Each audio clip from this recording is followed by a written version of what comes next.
Sepeda motor Yamaha Mio Gear, Mas Bro. Kalau ada keluhan di bagian ruangan CVT, salah satu contoh dari suara RPM langsam ya, itu bunyinya tok tok tok tok tok tok tok.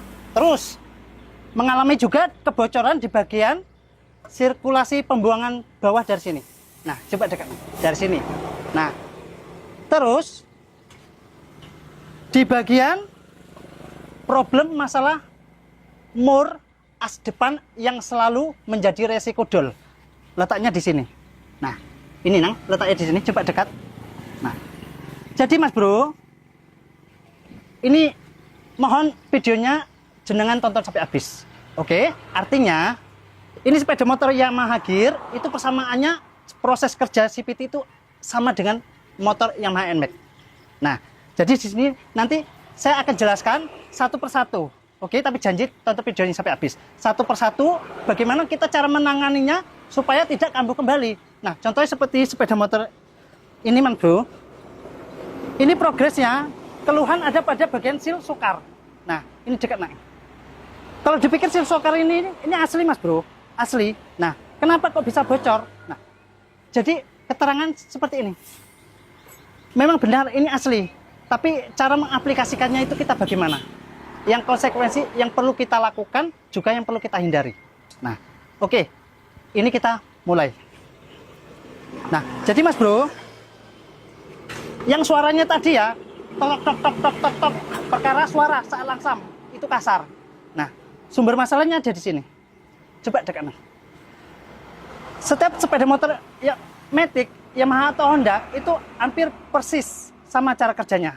Nah, coba bayangkan di saat puli ini sedang diam, agak jauh Nang. Nah, maaf ya Mas Bro, ini kameramen saya namanya masih kali, agak jauh lagi. Nah, ini saya jelaskan dulu. Cara kerja puli depan saat itu netral, langsam mesin tidak menyala keadaan kencang atau melaju, itu dia akan turun ke belakang. Di saat RPM tinggi atau kita gas itu akan menyorong ke depan. Artinya di saat netral kalau dia itu kasar, Mas Bro, itu ada permasalahan di bagian sini. Ya, coba dekat Nang. Nah, ada di bagian sini. Lihat, sumber masalahnya di sini, ini dia. Nah, kenapa kok bisa kocak?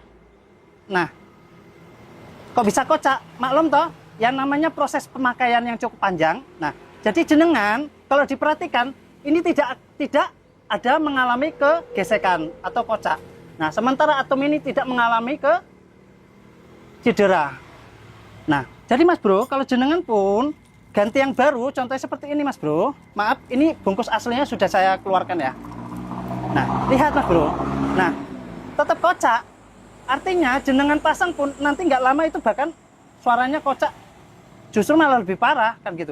Solusi ampuhnya, ini dia contohnya. Ini dia contoh. Nah, ya, kita lepas seperti ini, Mas Bro. Guntingkan dari bahan bekas ini ada kaleng oli, ya. Kaleng oli kira-kira kurang lebih segini. Coba dekat Nang. Nah, kurang lebih segini. Oke. Bebas, sesuaikan dengan karakter kekocakannya, Mas Bro. Nah, seperti ini. Kalau saya taksir ini sekitar dua lapis, ya, 2 lapis. Nah, sekitar 2 lapis. Jadi kalau seandainya punya jenengan itu lebih kocak, itu bisa saja 4 lapis atau 3 lapis. Bahkan bisa juga menjadi cuma 1 lapis. Nah, kalau sudah seperti ini Mas Bro, ya sudah ditokok. Ya. Jangan lupa, ini dipendel. Kalau bahasa Jawa kita itu dipotong ya. Nah, dipotong, digunting. Nah, seperti ini. Oke. Pembahasan yang masalah kocak tadi selesai. Kita masuk ke tahap berikutnya. Nah, maaf, durasi ini panjang Mas Bro, ya. Durasinya ini panjang, tonton sampai habis. Mudah-mudahan jenengan bisa mempraktekannya di rumah. Monggo. Kalau memang percaya, tapi kalau memang kiranya kurang cocok, ya terserah jenengan ya. Nah, terus Mas Bro, kita membahas masalah seal. Mana tadi sealnya? Ini sealnya. Nah, jadi Mas Bro, ini adalah kedua seal ini adalah asli. Yang ini yang lama, yang ini yang akan saya pasangkan. Nah, triknya bagaimana supaya kita menghindari tidak kena kembali. Masalahnya ini, dianya itu mengulah kembali atau rusak kembali ataupun bocor kembali, dia itu mengalami seperti ini contohnya. Mana ya? Ini masuk enggak? Oh, enggak masuk. Bentar ya. Ini sebagai contoh. Agak jauh dulu, nah. Kameranya agak jauh dulu. Nah, taruhlah katakan ini aspulinya. Nah, coba dekat. Katakanlah ini aspuli. Ini aspuli yang ada di situ. Yang ada di situ. Kasih tunjuk sini, Nang. Yang ada di sini. Nah, kembali lagi, Nang. Kembali lagi. Sorry, Mas Bro, ya. Nah, jadi gini. Dekat, Nang. Dekat. Jadi gini ya. Perumpamaan ini adalah asokarnya yang ada di mesin. Sewaktu-waktu seal ini itu padat di tengah. Kualitas yang di tengah itu masih bertahan, oke? Tapi sementara yang di sampingnya ini itu mengeras. Nah, jadi bagaimana solusinya? Makanya Mas Bro, kalau seal yang baru itu, yang original itu di tengah itu ada grease. Fungsinya apa? Fungsinya antisipasi. Nah, apabila yang di sampingnya itu kualitas karetnya itu sudah expired, maka yang di tengah itu akan membentengi, artinya cara kerja itu tetap licin, walaupun licin tapi tidak bocor. Paham ya? Nah, terus Mas Bro, ini sebagai tanda tambahan menurut wawasan saya, ini perkara seal, oke? Supaya tidak bongkar-bongkar lagi, bocor-bocor lagi, karena pengaruhnya mana? Pengaruhnya itu besar. Yang dikeluarkan oli itu ketika bocor itu adalah oli mesin. Nah, paham ya? Itu harus kita hindari. Nah, terus Mas Bro, ini salah satu seal yang baru. Nah, coba dekat, Nang. Seal yang baru. Nanti jenengan itu pasti, ini maaf Mas Bro, ini progresnya sudah saya upgrade. Ya, sudah saya upgrade. Nah, nanti Mas Bro, jenengan itu pernya itu dipotong. Potong sedikit, lalu dipasang. Gunanya apa? Ya, gunanya untuk supaya lebih menggigit. Karena sering sekali sepeda motor Matic itu mengalami bocor pada seal kruk as. Diganti yang asli tetap bocor, diganti yang baru tetap bocor. Sumber masalahnya apa? Sumber masalah ada di situ tuh, ya, di situ.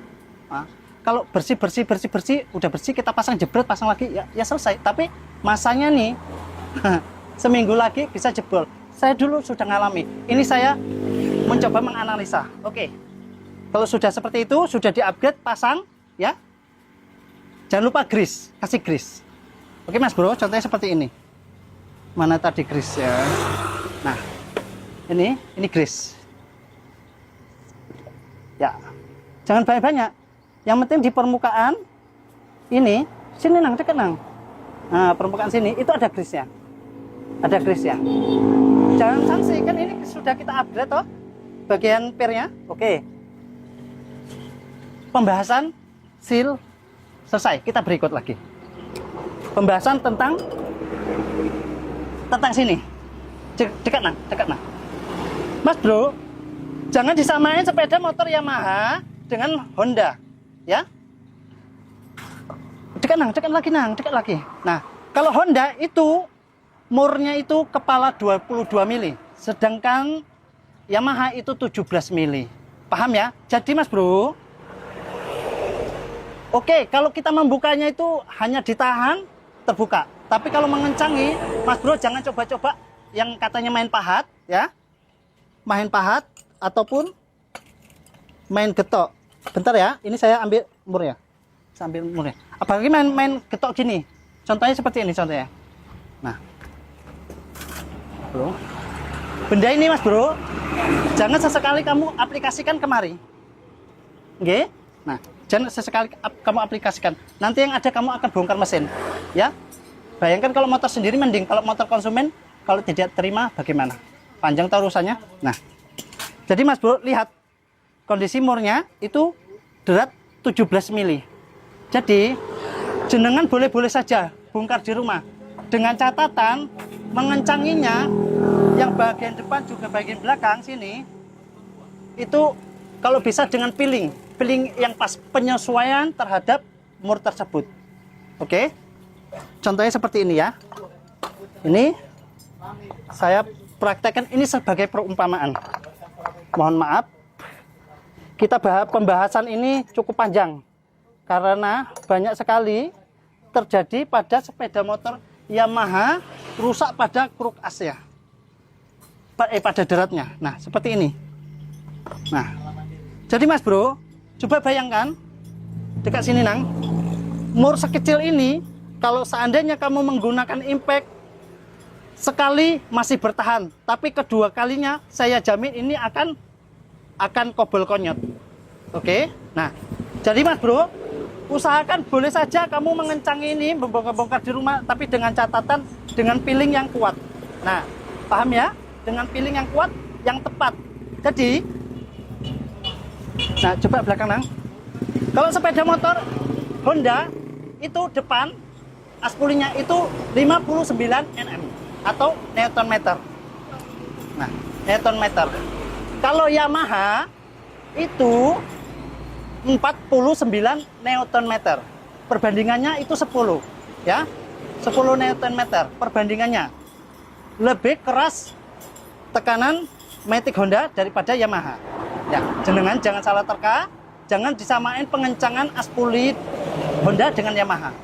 Mudah-mudahan ini bisa memberi inspirasi sekiranya kalau jenengan ingin mendalami ilmu otomotif. Doakan saya murah rezekinya, saya selalu yang baik-baik, ada kemudahan untuk saya. Saya akhiri, wassalamualaikum warahmatullahi wabarakatuh.